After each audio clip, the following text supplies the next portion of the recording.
Hello everyone, welcome to Green Banao.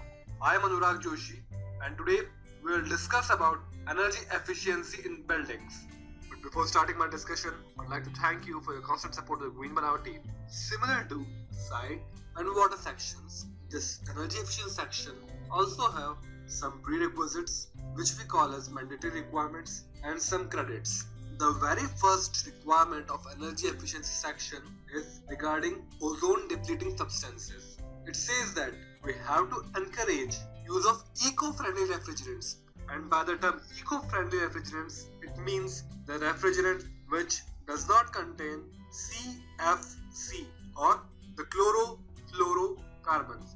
These kind of refrigerants which have CFC in them are very harmful to the nature as they deplete the protective ozone layer.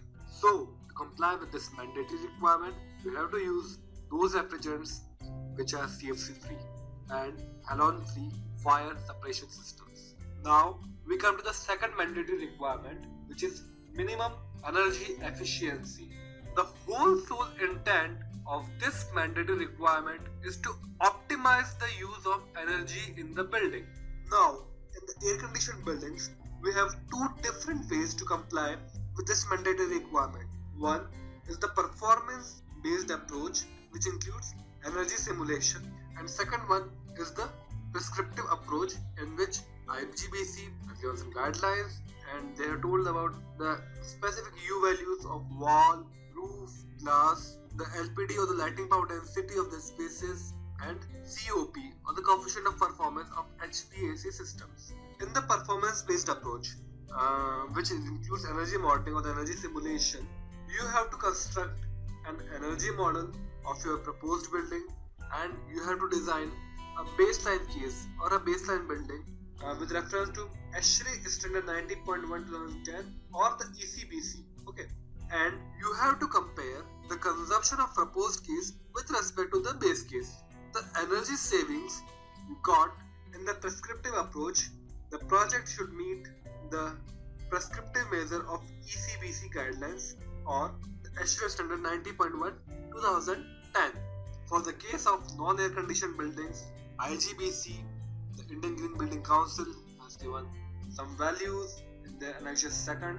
So project has to get fulfilled those values, project has to get comply with those values, and then your project can achieve the mandatory requirement. Now, the third mandatory requirement, it is the commissioning for building equipment and systems. Commissioning is basically a quality assurance process in which a commissioning agent will come to the project site, will analyze the systems and will verify that the systems installed are as per the OPR or the owner's project requirements and they are functioning properly. To comply with this requirement, the project party or the owner has to sign a contract or an agreement with the commissioning authority which have at least 3 years experience in the commissioning work. Thereafter, the commissioning agent or the commissioning authority will prepare a commissioning plan which includes commissioning of lighting systems, HVAC systems. In the HVAC system, we will cover the chill water systems, pumping systems. In case of the airside systems, we will cover AHUs, FCUs. We will cover the CO2 monitoring systems, energy and water metering systems, DG sets, and STP if installed. The commissioning agent has done the on-site commissioning. He will prepare a report of commissioning and will submit it to owner.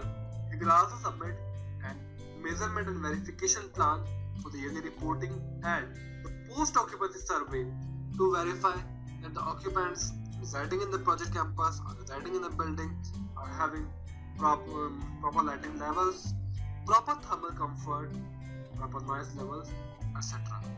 Now, coming to the first credit, eco-friendly refrigerants.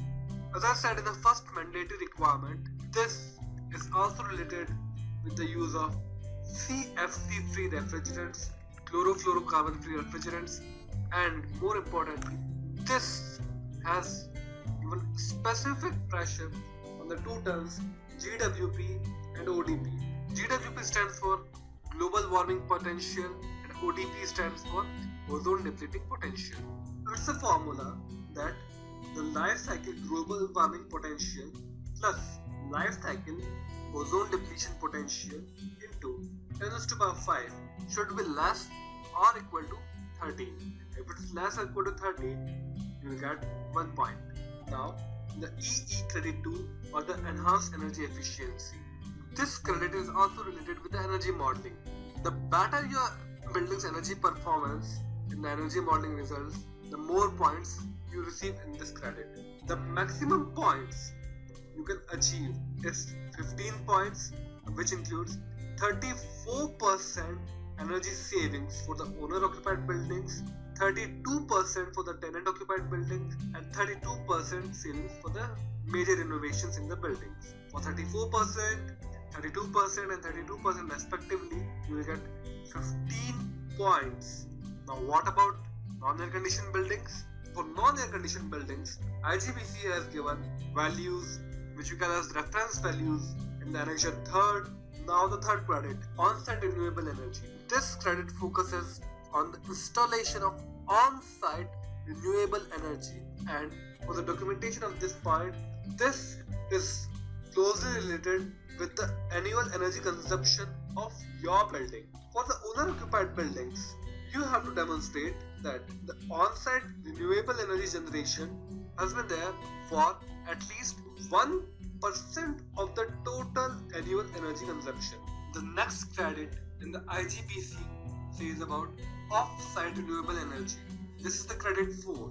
It says that the project team has to invest in the off-site renewable energy technologies. It includes either investment in an off-site renewable energy project, or in the second way, investing in the REC or the renewable energy certificates. The fifth credit deals with commissioning of the systems post installation of equipment and systems. The basic intent of this credit is to verify and ensure that the systems installed, the equipments installed at the site are working at the same efficiency level which was envisaged at the design stage. The last point of energy efficiency section, it is energy metering and management. This point specifically deals with metering of energy and energy management.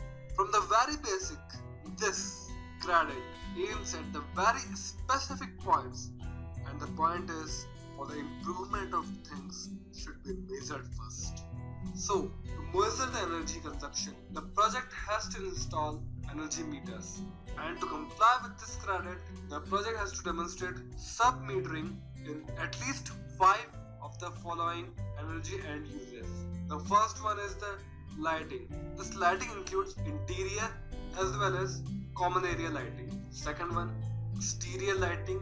Third one, municipal pumping. Fourth one, groundwater pumping. Fifth, treated wastewater pumping. Sixth, renewable energy. Seventh, DG sets. Eighth, elevator escalators. Ninth, BTU meter for the chill water consumptions and any other systems which is consuming energy.